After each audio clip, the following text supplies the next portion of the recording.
Are you in your 20s and thinking about building long-term wealth? Now is the perfect time to start. Here are 5 financial habits to set you up for life. First, build an emergency fund. Life is unpredictable. Medical expenses, job loss, or car repairs can happen anytime. Save 3 to 6 months worth of expenses to create a safety net. Next, start investing as soon as possible.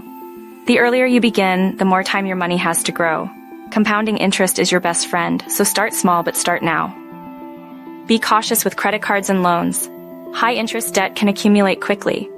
Focus on paying off high-interest debt first and avoid making only minimum payments to reduce financial stress later. Retirement might seem distant, but starting early makes it more comfortable. Maximize employer matches if available, or begin with simple retirement accounts. Your future self will thank you. Finally, budgeting is crucial. It helps track your spending and ensures you live within your means. Use budgeting apps to simplify the process and keep your finances on track.